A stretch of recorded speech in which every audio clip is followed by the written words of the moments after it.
Бүгін 25 апрель 2025 жыл. Кеше 24 апрельде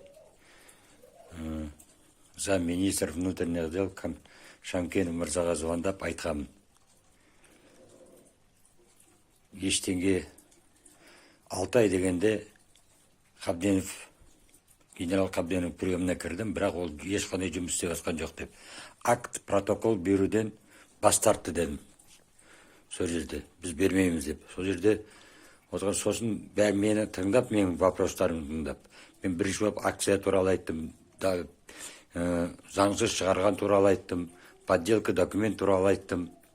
Протокол, акт беріңіз десем, бермейміз деп өзінің подчиненныйдан сұрады. Ол айтты, оригинал документі жоқ деді бұның. Менде оригинал документ қаяқтан болсын, олдай мен қарсы пікір жазбасам.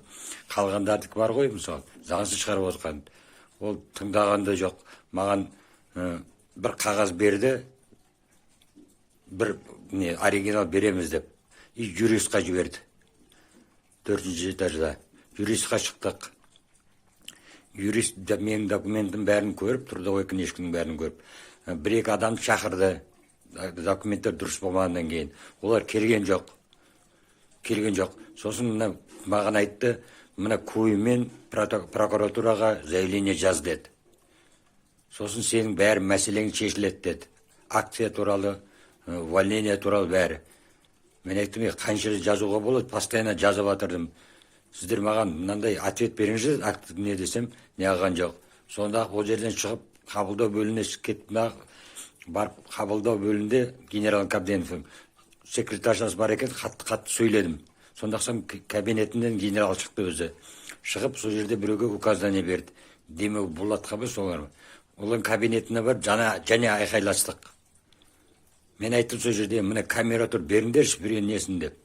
Ешкім берген жоқ. Содан бір қағазды қолыма ұстатып жіберді. Мына қағаз. Мына қағаз кешегі бергені. Я печат, несі жоқ, я печаты жоқ, несі жоқ, қол қойды да осын берді. Бұның астында бір 3-4 қағаз бар екен, көрейін десем, маған көрсеткен жоқ. Мен заявлением деді. Заявлением тұр, астында қарсы пікір тұр, анықтама қазақша тұр. Берші мен оқиын десем, берген жоқ. Генералдың приемында болғанда мына документтерді апарған, бәрін көрсеттім, столға қойып. Мына жерде жатқан, мына жерде 2 пакет. Генералға көрсеттім.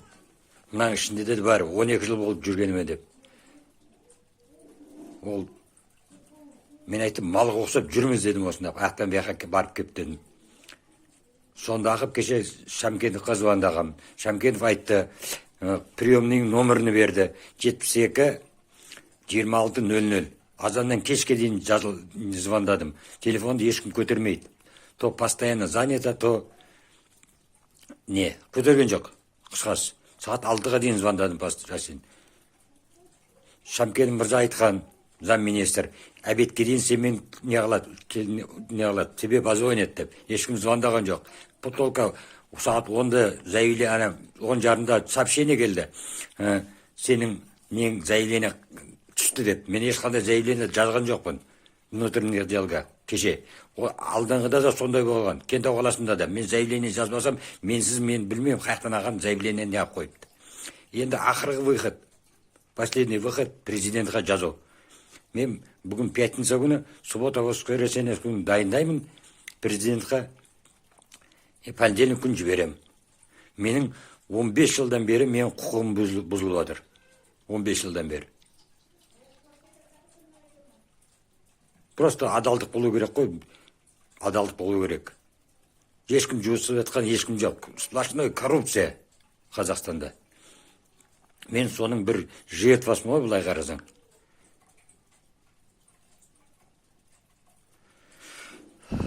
Мен өзбек деп неғымай қарамай жатырма. Мысалы, бұндай проблема болған. Өткен жылда әкімге бізді кіргізген жоқ. Мені де, жаңа орыс әйелді кабинетінде ұстап отырды, мені вестибюльде ұстап отырды, кіресін деп. Дархан сатып алдым, оны приемына кірген жоқпын.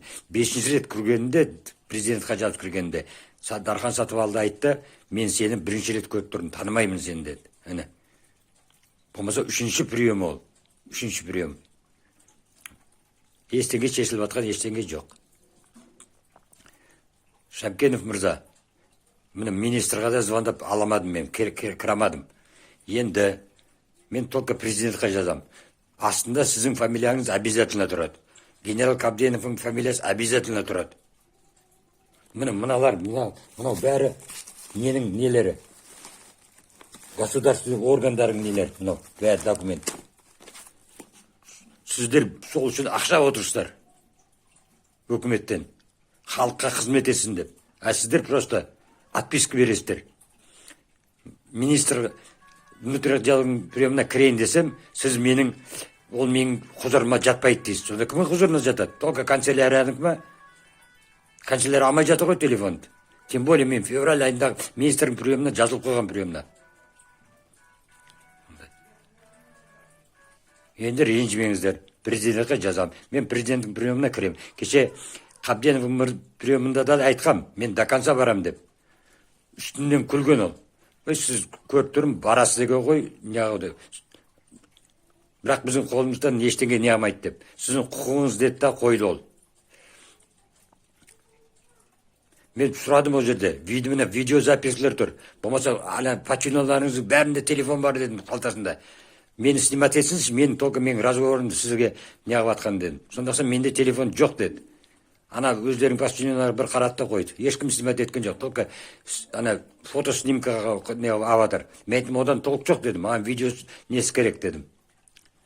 Мысалы, қабылдау бөлімі бар. Сол жақта неге қабылдамайды? Видео запись жүретін сол жерде. Сіздер жақсылықты білмейсіз екендер, Шәмкенов мырза. Енді президентқа жазам. Басқа лаж жоқ. Сізге мен мысалы декабрьдан бері звондап жатырмын. Декабрь 2024 жылдан бері. Міне енді 6 ай дегенде енді Қабденовтың приемына кірдім. Полный беспредел, не деген коррупция бұл. Ол не беспредел. Егер қатты кетсем кешіріңіздер.